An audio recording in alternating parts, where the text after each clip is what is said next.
PTF civil service में आप सभी का स्वागत है। आज हम पॉलिटी से संबंधित विशेष करके हम जैसे 10+2 या दरोगा के जो एग्ज़ाम होने वाली है उसके लिए हम टॉपिक लेकर के आए हैं, जहां से बार बार क्वेश्चन पूछे जाते हैं और यही चीज़ हम छोड़ देते हैं।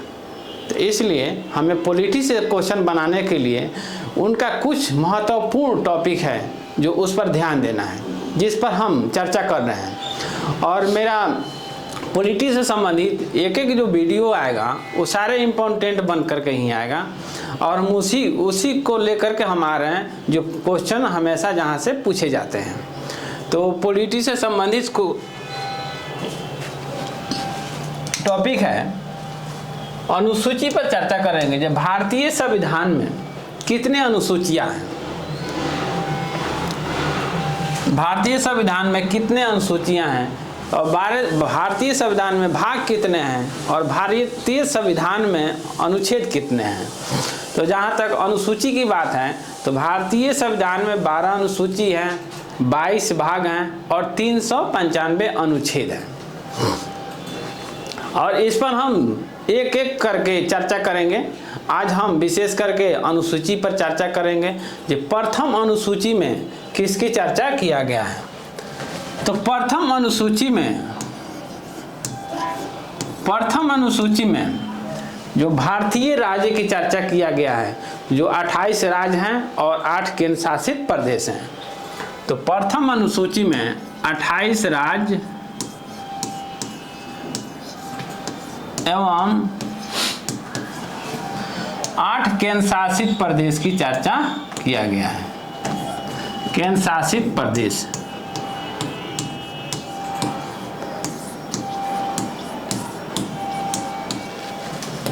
प्रथम अनुसूची में पूछा जाता है कि राज्य की चर्चा किस अनुसूची में किया गया है। तो यानी प्रथम अनुसूची में राज्य की चर्चा किया गया है और प्रथम अनुसूची में केंद्र शासित प्रदेश की चर्चा किया गया है। दूसरी अनुसूची में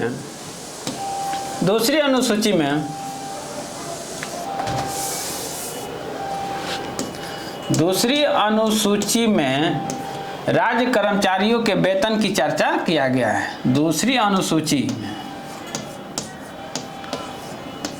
अनुसूची में राज्य के कर्मचारियों की वेतन की चर्चा किया गया है। वेतन भत्ता की चर्चा किया गया है। राज्य के कर्मचारियों की जो वेतन भत्ता मिलता है दूसरी अनुसूची के अनुसार ही तय किया जाता है कि किसको कितना वेतन भत्ता मिलेगा। यह स्पष्ट है।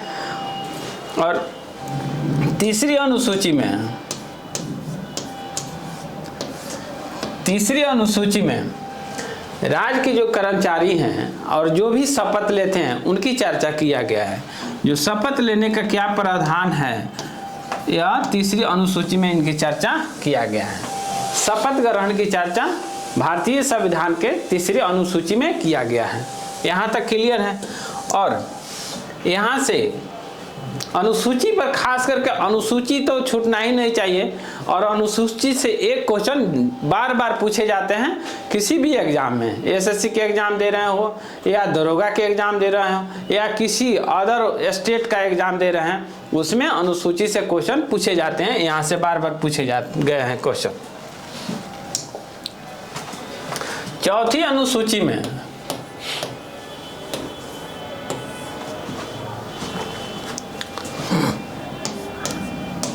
राज्यसभा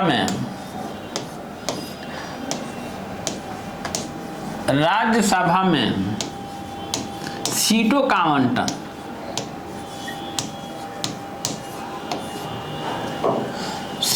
का आवंटन, राज्यसभा में जो सीटों का आवंटन किया गया है कि प्रत्येक राज्य का और राज्यसभा का सीटें हैं वो अलग अलग हैं। उनकी जनसंख्या के अनुसार उनकी सीटें तय की जाती हैं राज्य में। 5वीं अनुसूची में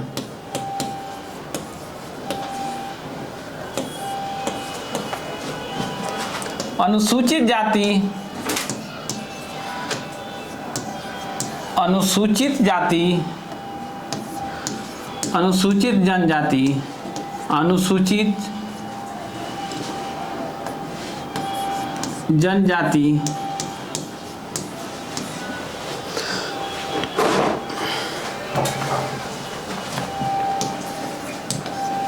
के अनुसूचित जाति अनुसूचित जनजाति के प्रशासन संबंधित प्रावधान है, प्रशासन संबंधित प्रावधान है। पांचवी अनुसूची में खास करके अनुसूचित जाति और अनुसूचित जनजाति संबंधित प्रावधान किया गया है। आगे वहीं छठी अनुसूची में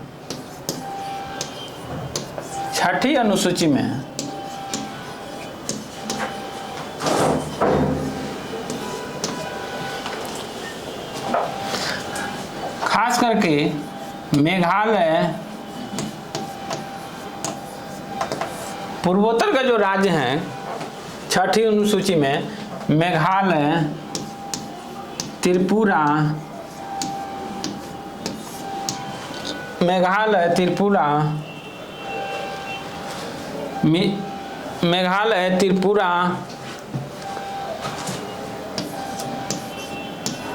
असम,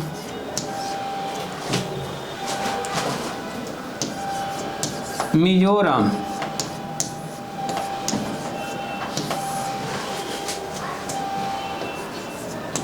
के प्रशासनिक संबंधित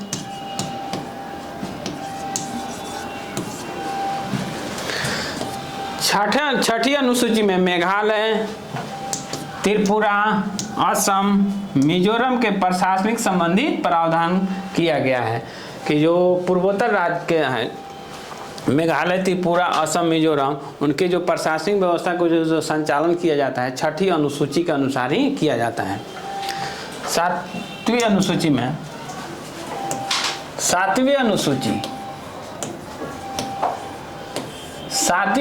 में 3 सूची की चर्चा किया गया है। 7वीं अनुसूची में 3 सूची। यहाँ एक क्वेश्चन कितनों बार पूछा गया है एसएससी के एग्जाम में कि 7वीं अनुसूची में 3 सूची की चर्चा किया गया है। वो 3 सूची कौन कौन सी है? संघ सूची, राज्य सूची और समवर्ती सूची। और ये भी पूछा जाता है कि संघ सूची में कितने विषय हैं? तो संघ सूची में मूल संविधान में 97 विषय थी। संघ सूची में 97 विषय, लेकिन वर्तमान में इसमें 100 हो गया है। संघ सूची में 97 विषय थी जो वर्तमान में 100 हो गया है। राज्य सूची में 66 विषय थी जो अब 61 हो गया है। राज्य सूची में 66 विषय थी जो वर्तमान में 61 हो गया है। वहीं समवर्ती सूची में 47 विषय थी। समवर्ती सूची में 47 विषय थी जो वर्तमान में 52 हो गया है। संघ सूची में 97 विषय थी, वो वर्तमान में 100 हो गया है। राज्य सूची में 66 विषय थी जो वर्तमान में 61 हो गया है। समवर्ती सूची में 47 विषय थी जो वर्तमान में 52 हो गया है। यहाँ तक क्लियर है। 8वीं अनुसूची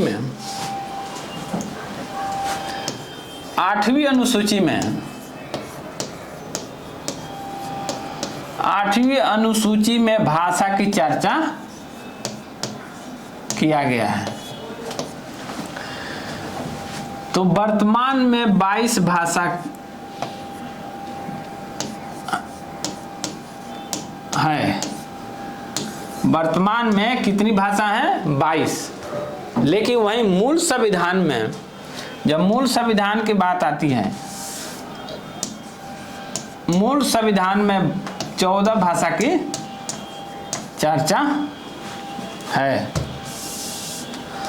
मूल संविधान में 14 भाषा थी, जो वर्तमान में बढ़कर 22 हो गई है।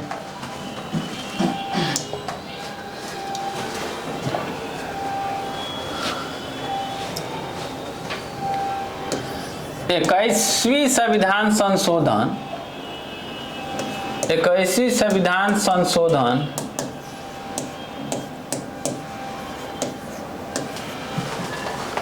1967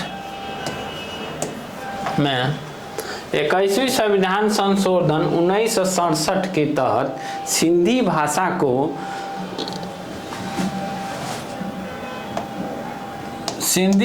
को शामिल किया गया।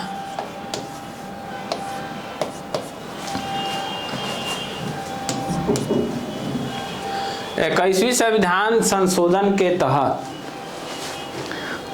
8वीं अनुसूची में जो 22 भाषाएं जो की चर्चा, उसमें 1967 में 21वीं संविधान संशोधन के तहत सिंधी भाषा को शामिल किया गया है। 71वीं संविधान संशोधन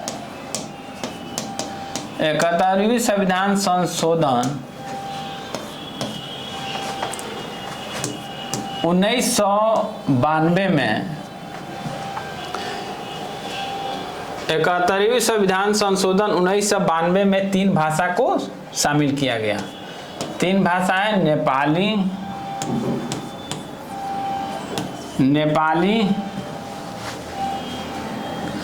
नेपाली हो जाएगा और मणिपुरी,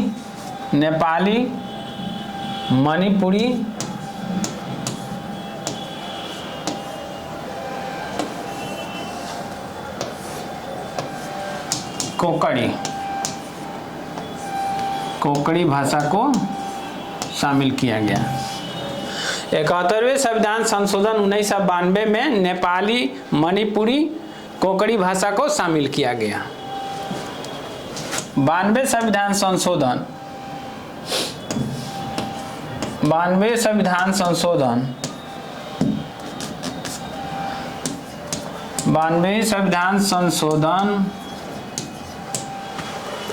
2003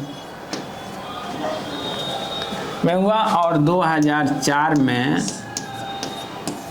भारतीय संविधान में 4 भाषाओं को शामिल किया गया, जैसे बोडो,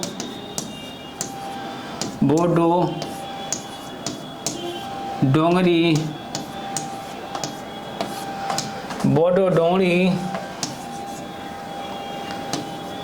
मैथिली, संथाली। तो 92 संविधान संशोधन 2003 के तहत 2004 में भारतीय भाषा में बोडो, डोंगरी, मैथिली, संथाली को शामिल किया गया। यहाँ से बार-बार क्वेश्चन पूछा गया है एसएससी के एग्जाम में, दरोगा के एग्जाम में या अदर पीसीएस स्टेट के एग्जाम में पूछा गया है यहाँ से क्वेश्चन। 9वीं अनुसूची में राज्य द्वारा 9वीं अनुसूची में राज्य द्वारा भूमि अधिग्रहण संबंधी नीति है। 9वीं अनुसूची में राज्य द्वारा भूमि अधिग्रहण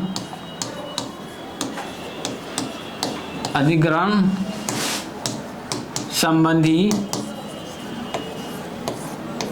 नीति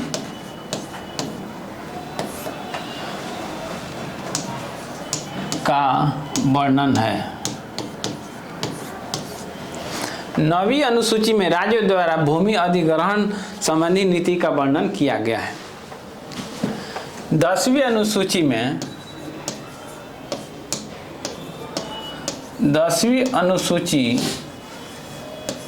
दल बदल कानून लागू किया गया। दल बदल कानून लागू किया गया, कब किया गया? 1985 में। दल बदल कानून 1985 में लागू किया गया। 92वें संविधान संशोधन, 92वें संविधान संशोधन, 92वें संविधान संशोधन के तहत दल बदल कानून लागू किया गया। 10वीं अनुसूची में 92वें संविधान संशोधन के तहत दल बदल कानून 1985 में लागू किया गया। 11वीं अनुसूची में 11वीं अनुसूची में पंचायती राज व्यवस्था, पंचायती राज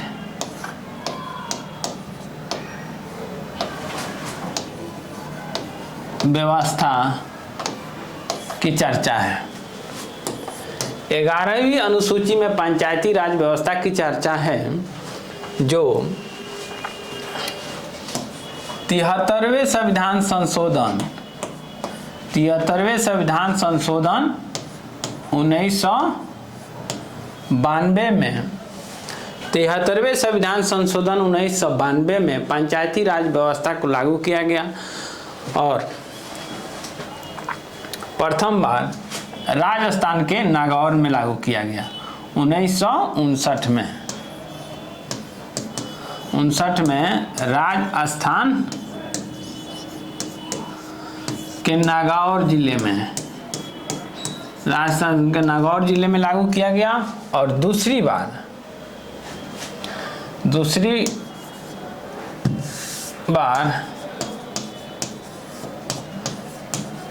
आंध्र प्रदेश में लागू किया गया। पंचायती राज व्यवस्था 73वें संविधान संशोधन 1992 में पंचायती राज व्यवस्था को लागू किया गया और ये प्रथम बार 1959 में राजस्थान के नागौर जिले में लागू किया गया और दूसरी बार आंध्र प्रदेश में लागू किया। यहाँ से क्वेश्चन बार बार पूछे गए हैं, एसएससी के एग्जाम हो या दरोगा के एग्जाम है या अदर स्टेट के एग्जाम है, पीसीएस के एग्जाम में भी यहाँ से क्वेश्चन पूछे गए हैं पंचायती राज व्यवस्था से संबंधित। और एक और क्वेश्चन है कि पंचायती राज व्यवस्था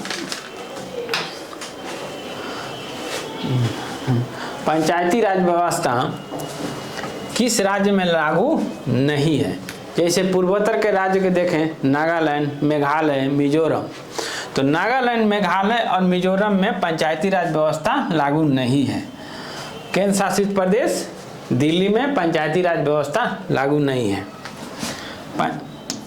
नागालैंड,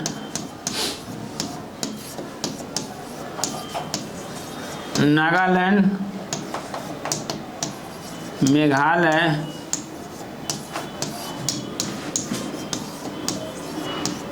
मिजोरम तथा केंद्र शासित प्रदेश दिल्ली, केंद्र शासित प्रदेश दिल्ली में पंचायती राज व्यवस्था लागू नहीं किया गया है। ये क्वेश्चन पीसीएस एग्जाम में पूछा गया है कि किस राज्य में पंचायती राज व्यवस्था लागू नहीं किया गया है। तो नागालैंड, मेघालय, मिजोरम और केंद्र शासित प्रदेश दिल्ली और भारतीय राज्य जितने हैं, संपूर्ण भारतीय राज्य में पंचायती व्यवस्था लागू किया गया है। किंतु 4 स्टेट है जहां पंचायती राज व्यवस्था लागू नहीं किया गया है। 12वीं अनुसूची में 12वीं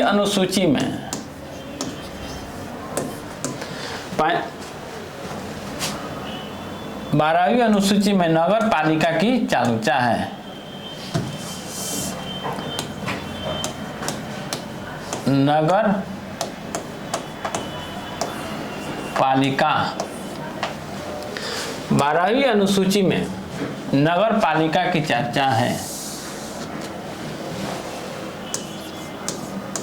नगर पालिका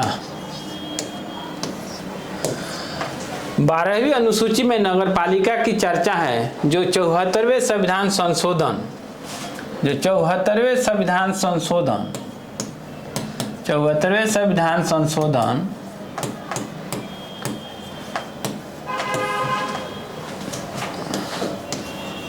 1992 में लागू किया गया। 12वीं अनुसूची में नगर पालिका को लागू किया गया 74वें संविधान संशोधन 1992 में। और ये अनुसूची से जो ये टॉपिक जो हम कराए हैं, हम आशा करते हैं कि यहाँ से एक क्वेश्चन भी नहीं छूटना चाहिए।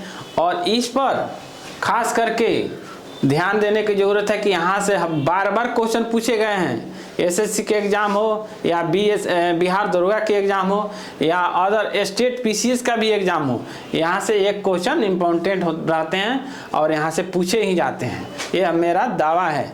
अगर आपको विश्वास नहीं है तो प्रीवियस ईयर का क्वेश्चन बैंक निकाल करके देखिए जहाँ से एक क्वेश्चन है कि नहीं है। और अच्छा टॉपिक लगे तो अपने दोस्तों में अधिक से अधिक शेयर करें और लाइक करिए। धन्यवाद।